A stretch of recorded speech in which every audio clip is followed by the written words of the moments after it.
I couldn't put this into words for the longest time. Marshall Eriksen. The big, sweet guy from Minnesota who loves his wife, eats burgers, sword fights with Ted, and wants to save the planet. The perfect husband, the best friend, the moral compass of the whole group. And that right there is exactly why he might be the most toxic character on the entire show. Not Barney. Barney is right out in the open, we all know who he is, and nobody expects anything else from him. But Marshall?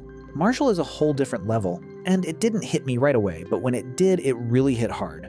Okay. Here comes the thought you can't unthink. Remember that one episode where Marshall admits that, like any normal guy, he sometimes has thoughts about other women? Sounds harmless? But what comes next is the part fans usually skip right over. To not feel guilty about Lily, his brain made up this defense mechanism. He first imagines, in detail, Lily dying, slowly, from some terrible illness. He mentally buries her, mourns her, becomes the grieving widower. And only after that, only after imaginary Lily is in the ground, does he let himself fantasize about another woman. I'm serious. This isn't a metaphor, it's literally said out loud on the show. And fans are like, wow, what loyalty, what devotion. Hey, you're on the Raymond Mosby channel, and let me tell you, that is not loyalty. That is a completely broken brain belonging to a guy who can't just admit he has normal human urges and instead has to kill his wife in his head every single time just to give himself permission to feel something. It got stuck in my head, honestly. After learning that detail, I literally cannot watch their scenes the same way anymore. Because under that cute little marshmallow smile lives a guy who is literally burying his wife every time another woman walks past. And once you see it, the puzzle starts to fit together in a totally different way. Hold on to that moment. We're coming back to it. Because Marshall's whole story is built on exactly this. A pretty front with something else entirely going on underneath. Moving on. Season 9. Everybody knows the plot.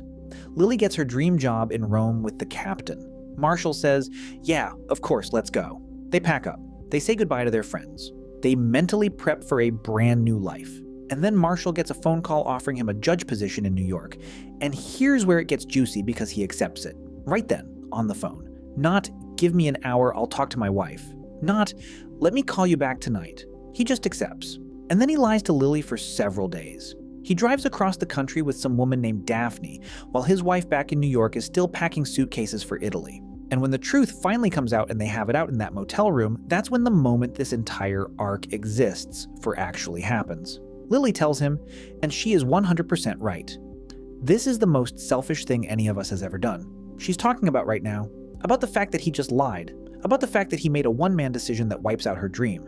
And you know what Marshall does? He pulls out his trump card, San Francisco. Something Lily did 8 years ago, before they got married, when she was 25. And he throws the question right in her face. Are he and their little son Marvin just a consolation prize to her because her painting career didn't work out? Stop. Pump the brakes for a second. This is monstrous. In plain English, here's how this works. He held onto that grudge for 8 years. For 8 years, he said he forgave her. For 8 years, he smiled. And the whole time, that old mistake was tucked away in his pocket, sharpened like a knife, just in case he ever needed to win an argument. And when Lily simply tries to stand up for her dream, he's the one who stabs her with that knife, using their son, their tiny child, as a rhetorical tool to make his wife feel as guilty as humanly possible. If you take away the laugh track and just look at this scene through normal person eyes, this is emotional blackmail. Plain and simple, he can't win the argument on the facts because he doesn't have any facts. He lied, he made the call alone, he sabotaged her dream. And instead of owning up to that, he flips the conversation onto something from a whole other lifetime. It's the classic move when you can't defend the present, drag your partner's past into it. And the deeper you dig, the worse it looks. Because what it tells you is that Marshall never actually forgave her. He was just filing it away. And that's not even the only time. Here comes an uncomfortable truth about another episode that fans love, and I literally cannot watch without flinching. Slapsgiving 2, Thanksgiving. The context, Lily's dad, Mickey, was a disaster her entire life. A gambling addict, a pathological liar, a guy who blew the money set aside for his own daughter's braces. Lily grew up, sat down, thought it through, and made a grown-up decision. She wasn't going to talk to this man anymore. For her own health, for her mental state, for her safety. So what does Marshall, this sweet guy from Minnesota who grew up in a perfect, loving family, what does he do? Behind Lily's back, he calls her father, invites him over for Thanksgiving, to their apartment, onto her turf, and then drops it on her like a done deal, with Mickey already at the door. Lily, in shock, screams, "What right do you have?" And Marshall, with a totally straight face, comes back with something like, "You don't have a choice anymore. We're married. He's my family too now." On paper, one thing. In reality, something else completely. On paper, it's a sweet act of reconciliation. In reality, he brought her childhood abuser into her own home and didn't give her a chance to prepare, to say no, or even to brace herself emotionally. He made the call for her about how she should handle her own trauma. And this whole thing is presented as some touching little sitcom moment. Like Marshall is just this sweet doofus who doesn't get that some dads are bad. No, he's a Columbia-educated lawyer. He knew Mickey's whole history inside and out. He just decided that his picture of a perfect family mattered more than his wife's actual pain. That's a monstrous level of selfishness, just packaged really nicely. And that brings up the obvious question. Why don't any of us catch this? Why does Marshall get a free pass for years on stuff that any other character would absolutely get destroyed for?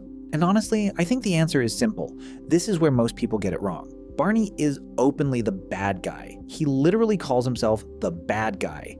He wears the suits, he flirts, he lies, and he absolutely never tries to look like a moral person. So when he does something gross, everybody's like, well, that's just Barney. Meanwhile, Marshall is building this saint act the whole time.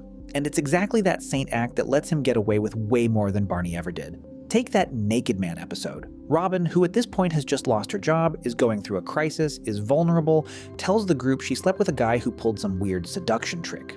And what does sweet Marshall from Minnesota do? He calls her a slut. Straight up, no irony, no joke. He lectures her that sex should only happen out of pure love. Now stop and think about this. This same Marshall sat next to Barney for years, while Barney was literally sleeping with 100 women a year, lying to them, putting on costumes, and frankly, doing stuff that was borderline illegal. And Marshall never, not one single time, called Barney a slut. Never lectured him about pure love. He laughed, he cheered him on, he sometimes even helped. And only when a woman, Robin, his friend, in a vulnerable spot does the exact same thing, suddenly Marshall's moral compass kicks in. That's not a moral compass. That's straight up sexism with a double standard, just wrapped really gently in a sweet package. And it's not even just that. Remember the mermaid theory? A whole episode where Marshall straight up tells Robin he can't be alone with her, because any man sooner or later is going to want to sleep with any woman near him. And the only way Robin can stop being a mermaid to him is if she gets pregnant. That's not friendship. That's reducing your own close friend to a biological object. He literally said to her face that he's incapable of seeing her as just a person. And the whole thing is wrapped up in this, "Oh, I'm just being honest" packaging. Side note time. I want to talk about the Arcadian arc, and I still can't get over how rotten this story is when you look at it from another angle. Ted, Marshall's best friend from college, gets the biggest contract of his life, designing a skyscraper for GNB. Barney personally vouched for him. And then Marshall, who at this point is working at that same bank and has been living off corporate money for years, suddenly decides he has moral principles, and he starts legally tearing the project apart, as the lawyer for the other side, against his own best friend, against Barney, who, by the way, is the guy who got him the job at that very same bank. If Marshall had won that case, Ted would have lost the dream of a lifetime, and Barney would have gotten kicked out of the bank in disgrace. And Marshall knew that perfectly well. The Marshall defenders go, well, he had principles. Okay, so where were these principles all the years he was vacationing on GNB corporate bonuses? Where were they when GNB was the one paying his bills? Suddenly, exactly when Ted is about to land a win bigger than Marshall's own, that's when his principles wake up. Here's the more interesting part. Those aren't principles. That's a really convenient case of jealousy, neatly redressed as social justice. And speaking of friends, a lot of people see this moment as cute, but it gives me chills. In one of the episodes, Marshall and Lily admit that they've been making bets on their friends' lives for years. Will Ted and Robin get together? Who's going to divorce who? Who's going to do what? That is not an innocent joke. They literally turned the pain and joy of the people closest to them into a sport. And here's the cherry on top of the episode, no pressure. Ted confesses his love to Robin, gets shut down. He's wrecked. And Marshall, supposedly out of friendly concern, comes over and asks Robin to move out of Ted's place. Lily goes, all right, you lost the bet, pay up. And Marshall looks at her and says, not yet. So at the exact moment his best friend is at the bottom of an emotional pit, Marshall is still running the bookie's math in his head. Not over yet, I can still win this. I'm not sure that's what the writers were trying to show, but if you just look at the bare facts, Marshall is treating his best friend's broken heart like a game he might still come out on top of. Which brings us to the big one, the myth that the entire Marshall character is held up by, that he only worked at GNB for Lily's sake, that he sacrificed himself, gave up the dream of saving the planet, all because of her debts.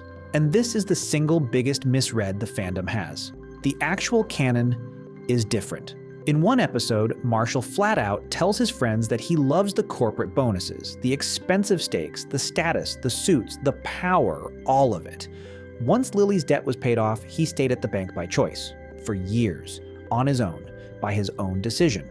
He took part in Barney's office pranks, he enjoyed the paycheck, and he was doing just fine. On top of that, after Rome, in 2014, when he already had Honeywell and Coots behind him and all that environmental experience, he, a grown man, goes back into corporate law. By choice. Nobody made him, just because the pay was better. And it was actually Lily, in real terms, who would call him out for forgetting his younger self's dreams. This is the literal opposite of what viewers fill in for themselves. No exaggeration, the myth of Marshall the Martyr lives in the audience's heads, but it isn't there in the actual show. Marshall liked the money. Lily wanted him to go into environmental law. And when he finally did, he didn't do it for the family, he did it for himself, leaving a pregnant Lily without a paycheck coming in. And right alongside all this, something else is happening. Remember how he lied to Lily about work for years? When his firm was dying and he was sitting in an empty office all day playing video games, Lily was asking him direct questions. And he was answering, with made-up words, affirmatively, absentatively. Those aren't slip-ups. That's a deliberate strategy make-up words that don't actually mean anything. So later, when the lie blows up, you can say, technically, I didn't lie. And when it all came out, Marshall didn't apologize. He, a lawyer, sat there with a straight face and claimed that since the words don't exist, the lie doesn't count. That's not a cute sitcom bit. That's textbook gaslighting, where the victim also gets blamed for believing obvious nonsense. Bottom line, it boils down to one thing. He is excellent at manipulating. It's just packaged so neatly that everyone writes it off as, oh, he's so funny. The parallel is right there with the famous slap bet. Everybody laughs. It's the legendary running gag of the show, but take the laugh track off, and it's years of psychological terror by one person against another. Barney lived in fear for years. Marshall wrote mocking songs about slaps, built websites with countdown clocks, hit him at his most vulnerable moments on the day Barney is having a panic attack before his wedding. Right before the altar, Marshall slaps him in the face with everything he's got. And this is sold to us as snapping him out of it. No. This is a display of physical dominance over a weaker person, made legal by some dumb joke from a decade ago. Let's pull all of this together into one picture. Marshall is not the moral compass of the group. This is a man who, for years, mentally buries his wife so he can give himself permission to have human urges. This is a man who breaks his wife's dream and blames her for someone else's mistake from 8 years ago. This is a man who brought an abuser into his wife's home and told her she had no choice. This is a man who calls his friend a slut while sitting next to an actual playboy and smiling. This is a man who was ready to crush his best friend's career over sudden principles that had been silent up until that point. This is a man who bets on his friends' lives and is in no rush to pay up while the situation might still flip his way. And here's the most important part: it works. It works so well that all of us watched the show for 10 years and never once stopped to think about it. Because he's big, sweet, from Minnesota, loves his wife, eats burgers, wears sweaters.